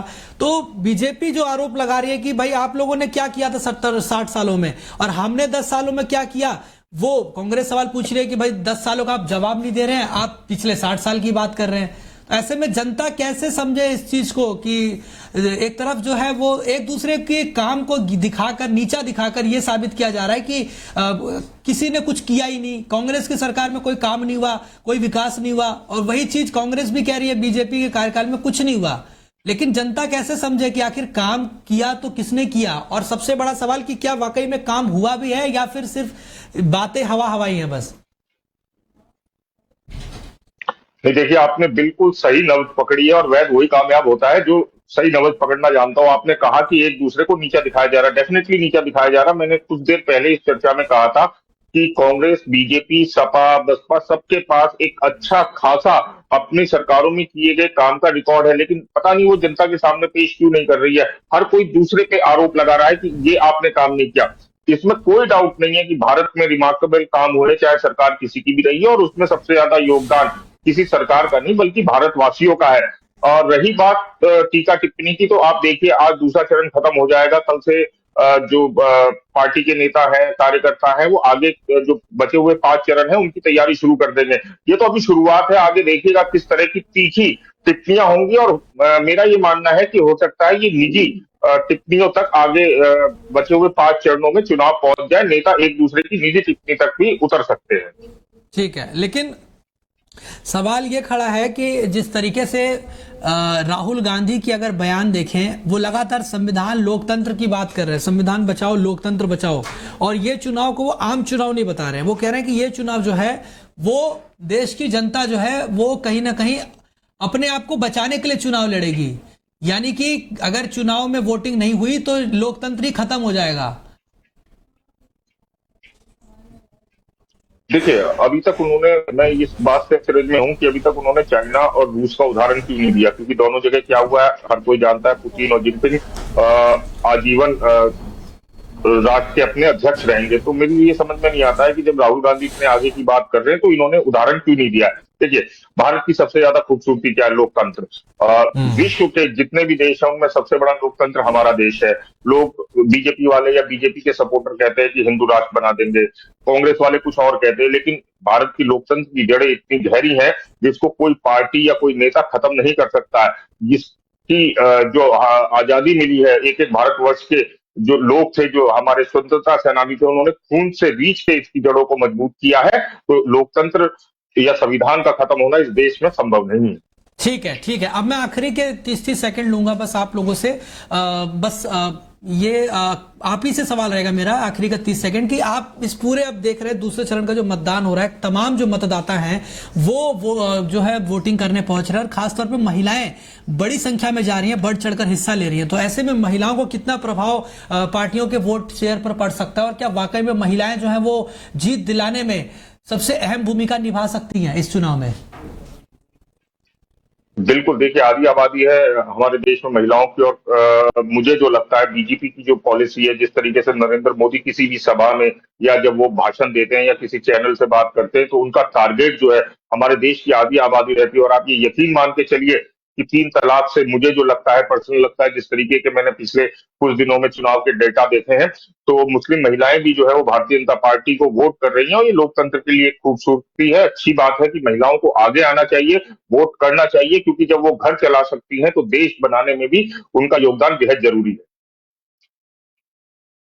एक मिनट बीजेपी से प्रवीण जी, जिस तरीके से अब आप खुद एक महिला हैं, तो महिला होने के नाते इस बार क्या लग रहा है आपको, महिलाएं क्या वाकई में बीजेपी पर भरोसा करेंगे और मोदी जी को जिताएंगी? 400 सीटें पार हो जाएंगी आपकी?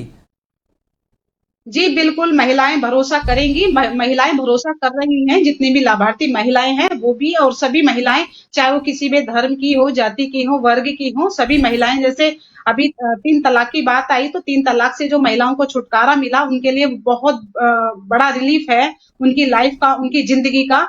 तो जब वो परिवार चलाती हैं तो ये बात सही है कि देश का जो योगदान, देश के लिए जो योगदान है महिलाओं का, वो बहुत बड़ा योगदान है। भारतीय जनता पार्टी की झोली में वे बहुत भारी बहुमत के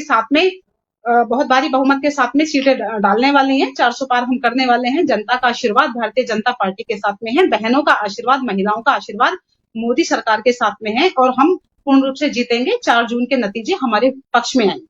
ठीक है, चलिए आपका बहुत बहुत धन्यवाद। तो देखिए, इस चर्चा में आप लोगों ने हिस्सा लिया, उसके लिए आपका बहुत बहुत धन्यवाद। हमारे साथ बीजेपी से प्रवीण जी जुड़ी थी और कांग्रेस से दीपचंद राठौर जी जुड़े थे, और वहीं वरिष्ठ पत्रकार के तौर पर पिंटू तोमर जी। आप तीनों मेहमानों का बहुत बहुत धन्यवाद। तो चलिए, अब देखने वाली बात रहेगी कि आज का जो मतदान होता है उसके बाद जो तमाम दिग्गजों का ईवीएम में आज भविष्य है वो कैद हो जाएगा, और 4 जून को जब नतीजे आएंगे तो जनता किस पर मुहर लगाती है और किसको विजयी बनाती है, ये देखना बड़ा ही दिलचस्प रहेगा। लेकिन चलिए, आपको सीधे ले चलते हैं बिहार, जहां प्रधानमंत्री नरेंद्र मोदी बोल रहे हैं। सीधा आपको वहीं ले चलते हैं। इससे आने वाले समय में बिहार के रेल कारखानों को भी बहुत लाभ होने वाला है। हम भारत को दलहन और तिलहन में भी आत्मनिर्भर बनाने का संकल्प लेकर चले हैं। इसके लिए आने वाले 5 साल में मिशन मोड पर काम होगा। ऐसे में दलहन के कटोरे के रूप में इस क्षेत्र के किसानों की भूमिका और बड़ी होने जा रही है। साथियों, आज बिहार में इस चुनावी जंग में जो लड़ाई चल रही है, एक तरफ एनडीए का मॉडल है, दूसरी तरफ इंडी गठबंधन का मॉडल है। इंडी गठबंधन का मॉडल है तुष्टीकरण, अपीजमेंट, जबकि हमारा मॉडल है संतुष्टीकरण। हरेक को संतुष्ट करना, कोई छूट न जाए। जिसके हक का है उसको उसका हक मिलना चाहिए।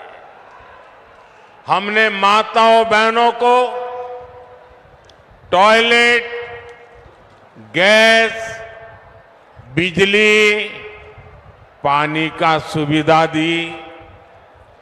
हमने मुफ्त राशन और मुफ्त इलाज की गारंटी दी, और कभी किसी को ये नहीं पूछा कि तुम्हारा धर्म क्या है, तुम मंदिर जाते हो कि मस्जिद जाते हो, तुम्हारी जात क्या है। हमने तो कहा जो इसका हकदार है उनको सबको मिलेगा, और यही सच्चा सेक्युलरिज्म है, यही सच्चा सामाजिक न्याय है। हमने गरीबों के पक्के घर बनाए, वो भी माताओं बहनों के नाम किए। लेकिन इंडी गठबंधन अपनी पूरी ताकत सिर्फ और सिर्फ तुष्टीकरण पर लगा रहा है। कांग्रेस के शहजादे का कहना है कि वो देश भर में, ये जरा ध्यान से सुनिए, ये कांग्रेस के शहजादे ने क्या कहा है और आपके लिए कितनी बड़ी मुसीबत वो लाने वाले हैं, ये जरा समझने की जरूरत है। कांग्रेस के शहजादे ने कहा है कि देश भर में हर परिवार की उसकी कमाई का, उसकी मिल्कत का, उसकी प्रॉपर्टी का सर्वे करेंगे। परिवार के पास क्या होता है? कुछ छोटी मोटी बचत होती है, छोटी मोटी गुमटी, दुकान, मकान होता है। हमारी बहनों के पास कुछ जेवर गहने होते हैं, और स्त्री धन तो हमारे यहां बहुत पवित्र माना जाता है, मंगलसूत्र होता है। भ्रष्टाचार करके लोगों को तबाह करने वाली कांग्रेस की बुरी नजर अब आपकी संपत्ति पर पड़ गई है। साथियों, कांग्रेस कहती है कि वो किसानों के घर और जमीन के सर्वे कराएगी और आप पर विरासत टैक्स लगाएगी, और कहते हैं वो एक्सरे निकालेंगे हर एक का, हर परिवार का एक्सरे निकालेंगे। यानी आप अपनी पूरी संपत्ति, आज तो आपके पास जो भी है, मरते समय आप अपने बच्चों को दे देते हैं। कोई लिख करके जाता है या मरने के बाद उनके बच्चों को मिल जाता है। लेकिन अब कांग्रेस ऐसा घोषणा पत्र लेके आई है, कांग्रेस ने ऐसी घोषणा की है कि अब आप अपना खेत खलियान, घर, दुकान, जो आपकी मेहनत से बना है, जिसके मालिक आप हैं, अब आप अपने बच्चों को नहीं दे पाएंगे। कांग्रेस का कहना है, शाहजादे के गुरु कह रहे हैं कि अब उसमें से आधे से अधिक कांग्रेस सत्ता में आई तो वो उसको हड़प लेंगे। यानी आपके पास गांव में 4 कमरों का घर है, तो आपके बाद आपकी संतान को 4 कमरे वाला घर नहीं मिलेगा, उसमें से 2 कमरे वो हड़प कर लेंगे। मान लीजिए किसी किसान के पास 10 बीघा जमीन है, कांग्रेस की सरकार बनी तो 10 बीघा जमीन आप वारसे में, विरासत में अपने बच्चों को नहीं दे पाएंगे। 5 बीघा जमीन आपको बच्चों को देनी है, 5 बीघा सरकार में जमा करनी है। ऐसा भयानक विचार लेकर के ये इंडी गठबंधन के लोग आए हैं, और इधर आरजेडी वाले, इतनी चर्चा चल रही है, मुंह पे ताला लगा करके बैठ गए हैं क्योंकि वो भी मौन रख करके ये संपत्ति का भागीदारी का मजा लेना चाहते हैं। विरासत टैक्स के रूप में कांग्रेस अपनी जो खासम खास वोट बैंक होगी, आरजेडी की अपनी जो खासम खास वोट बैंक होगी, ये जो आपका लूट लेंगे वो उनको बांट देंगे। और इसलिए आज पूरा देश चिंतित है, हर नौजवान चिंतित है, हर बुजुर्ग मां बाप चिंतित है। और इसलिए एक स्वर से देश कह रहा है, कांग्रेस की लूट, कांग्रेस की लूट जिंदगी के साथ भी, जिंदगी के बाद भी, मरने के बाद भी लूटेंगे। कांग्रेस की इस योजना में आरजेडी उसके साथ कंधे से कंधा मिलाकर चल रही है। साथियों, युवाओं को ज्यादा से ज्यादा नए अवसर देना, रोजगार के मौके देना, ये एनडीए की प्राथमिकता है। एनडीए सरकार मुद्रा योजना, स्टार्टअप योजना से नौजवानों को लाखों रुपए की मदद दे रही है। मकसद यही है कि देश के युवा अपने स्टार्टअप शुरू करें, अपनी कंपनियां खोलें, अपने इच्छा अनुसार काम शुरू करें। लेकिन कांग्रेस नौजवानों की सैलरी, उनकी कमाई पर, छोटे उद्योगों पर की कमाई पर भी भारी टैक्स लगाना चाहती है। भाइयों और बहनों, इंडी गठबंधन की दूसरी योजना तो और भी खतरनाक है, और ये भारत के संविधान की भावना के विरुद्ध हमारे पूर्वजों ने महीनों तक चर्चा करके जो हमारा देश का संविधान बनाया, जिस संविधान को बाबा साहब आम्बेडकर ने लिखा, उस संविधान की भावना के खिलाफ, बाबा साहब आम्बेडकर की योजना और विचार के खिलाफ अब वो धर्म के आधार पर आरक्षण लाना चाहते हैं। कांग्रेस कर्नाटका में उन्होंने एक मॉडल खड़ा किया है। मेरे ओबीसी समाज के जो भाई यहां है, ये जरा समझ लें कितना बड़ा भयंकर संकट इनका खेल है। कर्नाटका में उन्होंने एक मॉडल बनाया है। जब संविधान का उनका बेईमानी के साथ धर्म के आधार पर आरक्षण लाने की कोशिश की, सुप्रीम कोर्ट ने मना कर दिया, तो अब वो पिछले दरवाजे से खेल खेल रहे।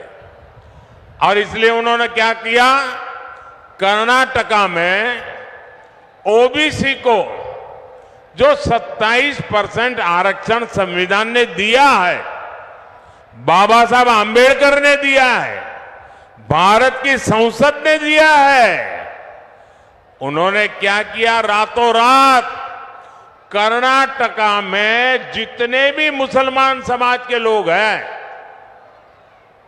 जरूरी नहीं है वो अगड़ा हो पिछड़ा हो, कुछ भी नहीं, सबके सब रातों रात एक कागज निकाला, ठप्पा मार दिया और कह दिया कि सारे के सारे मुसलमान ओबीसी है। और उसका परिणाम यह आया कि ओबीसी समाज का जो 27% का आरक्षण था, उसका बहुत बड़ा हिस्सा उन्होंने धर्म के नाम पर दे दिया। ओबीसी समाज का आरक्षण उन्होंने काट दिया। अब यही काम वो पूरे देश में करना चाहती है। बिहार में भी ये इनकी कर्नाटका जी फॉर्मूला है। वो इंडी गठबंधन वाले यादव हो, मंडल हो, कुर्मी हो, कुशवाहा हो, निषाद हो, ऐसी जितनी भी पिछड़ी जातियां हैं, उनको जो आरक्षण मिला है, अब वो उसमें से डाका डालेंगे, लूट लेंगे और धर्म के नाम पर बांट देंगे। अपनी वोट बैंक को देना चाहते हैं। और इसमें भी कांग्रेस को आरजेडी का पूरा पूरा साथ मिल रहा है। ओबीसी का हक लूटने के खेल चल रहे हैं और आरजेडी वाले तालियां बजा रहे हैं। लेकिन ये लोग कान खोलकर सुन ले, जब तक मोदी है तब तक ये एससी, एसटी, ओबीसी का हक छीनकर धर्म के आधार पर नहीं बांट पाएंगे। और ये मोदी की गारंटी है।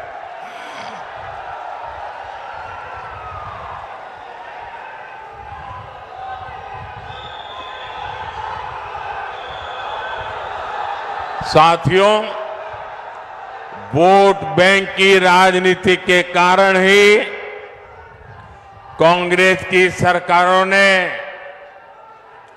हमारी हजारों वर्षों की समृद्ध विरासत की सूध नहीं ली।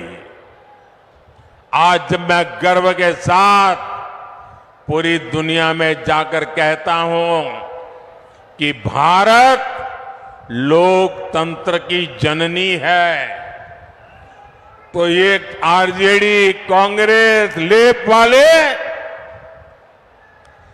मेरे देश की मजाक उड़ाते हैं।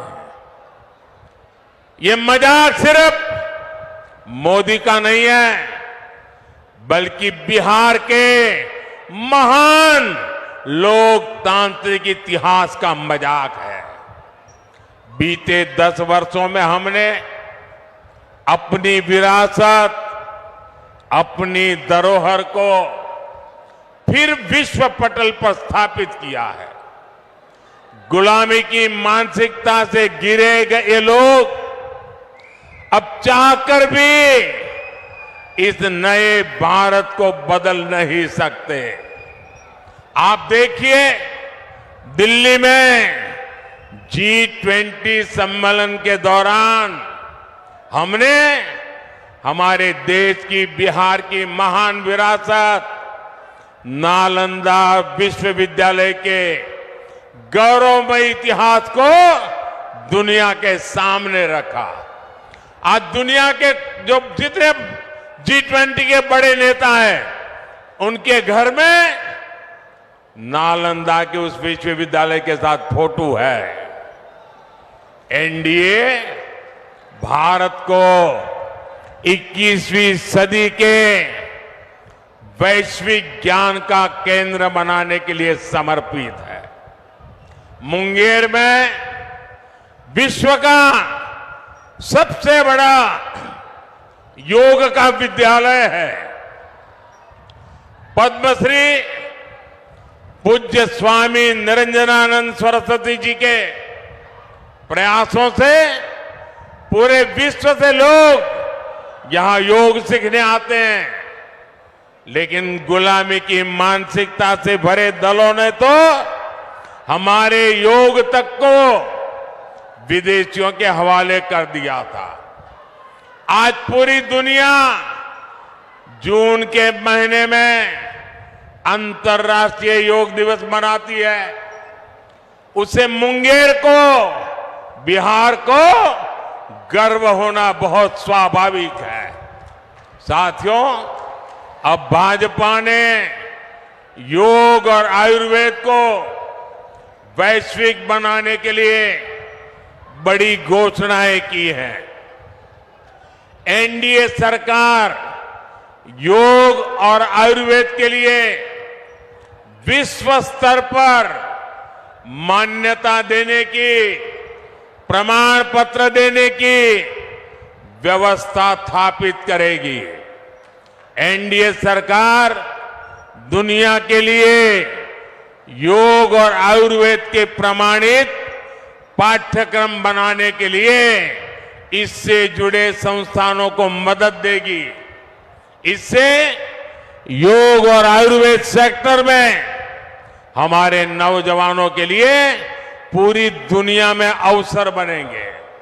साथियों, मोदी का एक और मिशन भारत को हमारे छोटे किसानों के मोटे अनाज श्री अन्न को दुनिया में घर घर पहुंचाने का है।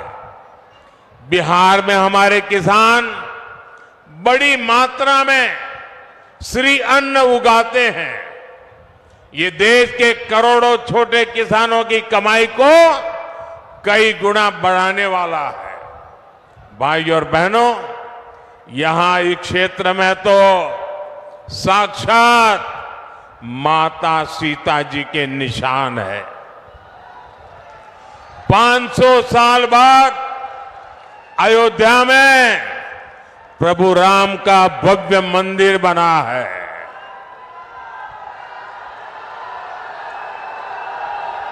पूरे देश को गर्व हो रहा है, सबको गर्व हुआ। और प्राण प्रतिष्ठा के कार्यक्रम में ये इंडी गठबंधन वालों को निमंत्रण दिया, उन्होंने उसे ठुकरा दिया। और दूसरी तरफ वो अंसारी परिवार को देखिए, जो दो पीढ़ी से राम मंदिर के खिलाफ अदालत में मुकदमा लड़ते थे, मुसलमानों के लिए मुकदमा लड़ते थे। लेकिन जब सुप्रीम कोर्ट का निर्णय आ गया तो उन्होंने गर्व के साथ उस निर्णय को माथे पर चढ़ाया। इतना ही नहीं, श्रीमान अंसारी खुद राम मंदिर प्रभु रामलला के प्राण प्रतिष्ठा के कार्यक्रम में खुद आए, लेकिन कांग्रेस आरजेडी के लोगों ने निमंत्रण ठुकरा दिया। ऐसे अहंकारी लोग जो अपने आप को भगवान राम से भी बड़ा मानते हैं, ऐसे लोगों को सबक सिखाने का यह मौका है। भाई और बहनों, आप सबको ये ध्यान रखना है कि इस बार आपका एक एक वोट भारत के विकास और भारत की विरासत को नई ऊंचाई देने के लिए पड़ने वाला है। और इसलिए मुंगेर से हमारे मित्र श्रीमान राजीव रंजन जी, बेगूसराय से गिरिराज सिंह जी और खगड़िया से राजेश वर्मा जी को हर बूथ पर विजयी बनाना है। कहीं पर 7 मई को मतदान है तो कहीं पर 13 मई को मतदान है, लेकिन हर बूथ पर मतदान के रिकॉर्ड जरूर टूटने चाहिए।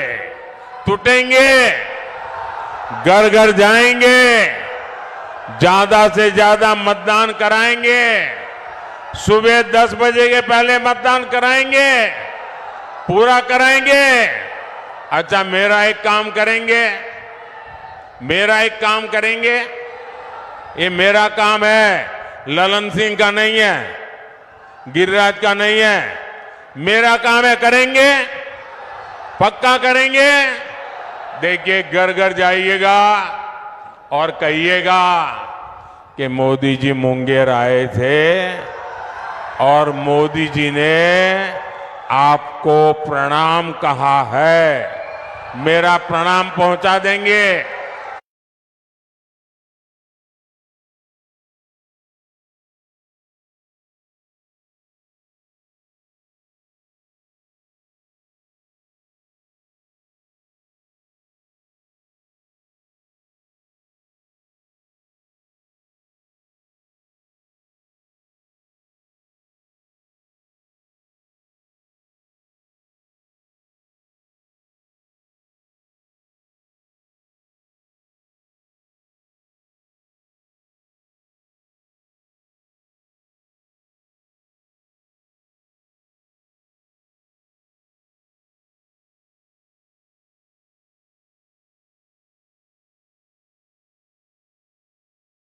आतंकवाद और नक्सलवाद पूरी तरह समाप्त हुआ है। अगर कहीं पर जोर से विस्फोट हो जाए ना पटाखे का भी, तो पाकिस्तान पहले सफाई देता है कि नहीं, हमारा कोई हाथ नहीं है। बहनों और भाइयों, ये इसलिए संभव हुआ है क्योंकि एक मजबूत सरकार है।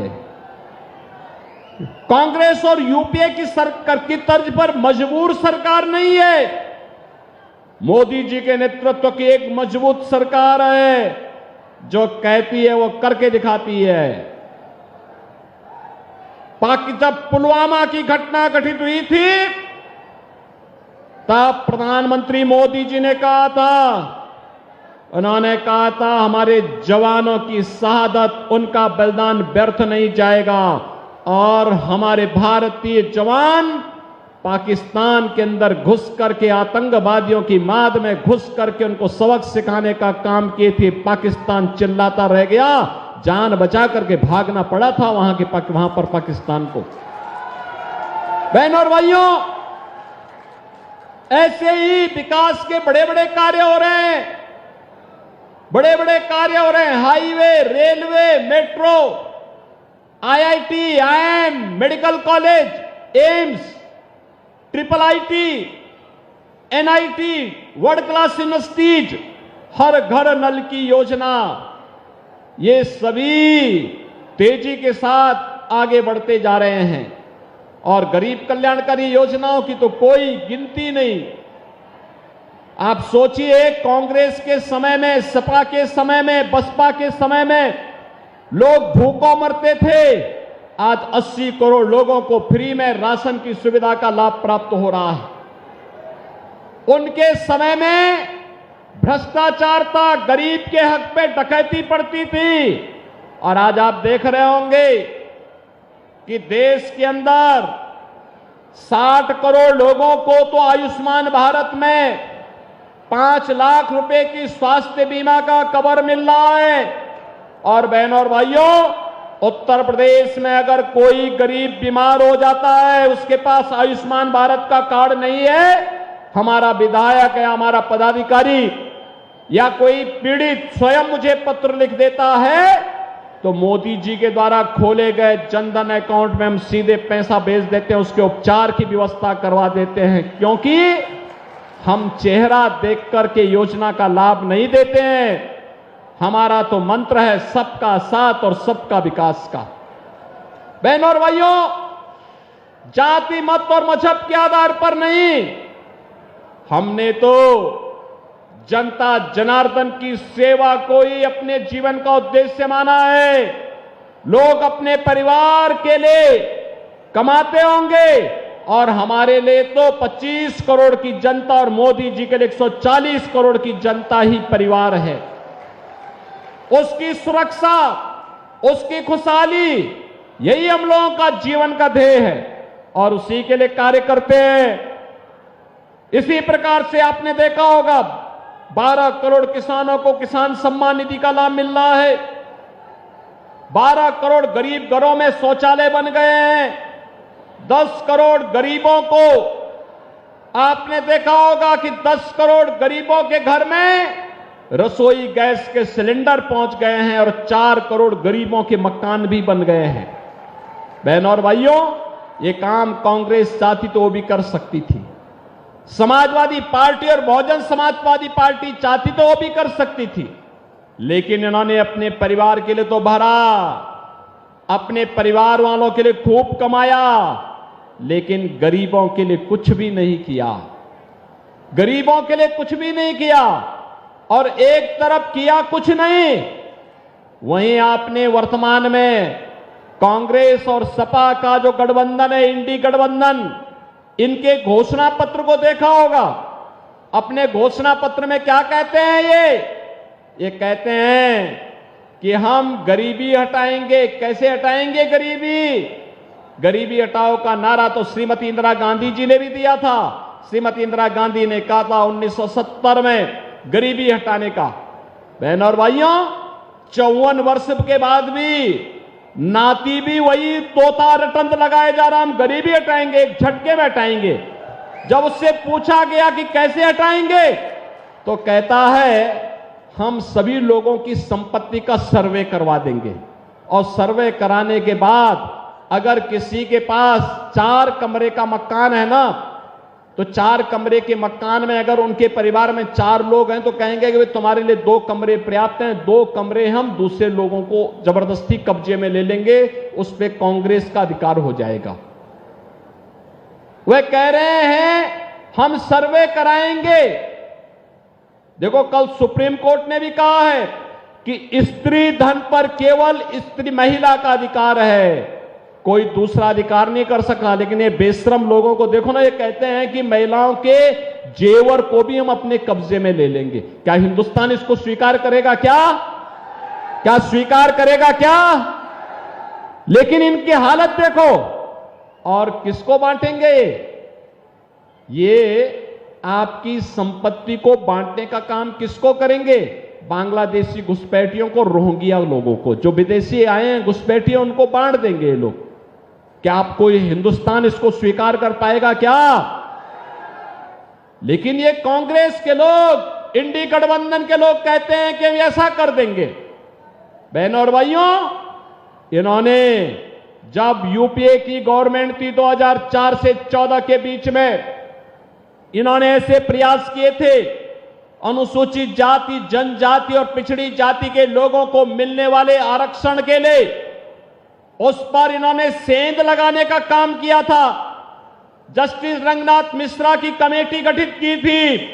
जस्टिस रंगनाथ मिश्रा की कमेटी ने कहा था पिछड़ी जाति के लोगों को मिलने वाले आरक्षण में 6% मुसलमानों को देने की बात उसने कही थी।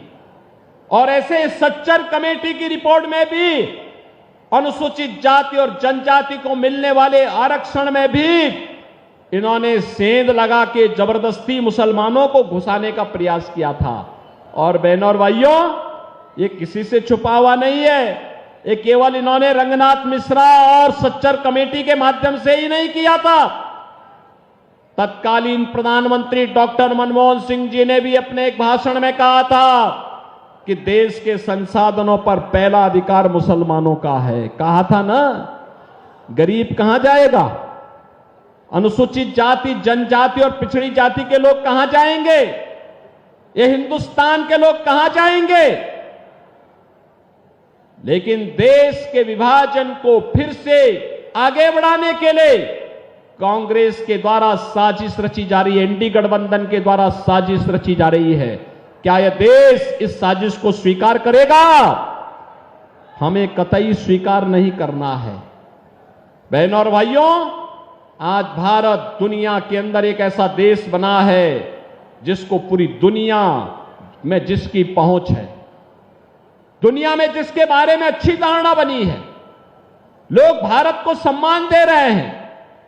और इस सम्मान का कारण है मोदी जी जहां कहीं दुनिया के अंदर जाते हैं आज के दिन पर, पूरा देश उनके स्वागत के लिए उमड़ पड़ता है। ये स्वागत 140 करोड़ भारतीयों का स्वागत होता है।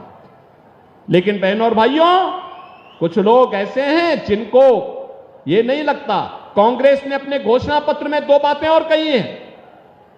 विरासत टैक्स के साथ साथ उन्होंने एक बात और कही है उन्होंने कहा है अल्पसंख्यकों को उनकी पसंद की खाने की स्वतंत्रता देंगे, यानी वह गौकसी कराने का खुली छूट देंगे। क्या आप गौकसी को छूट देंगे क्या?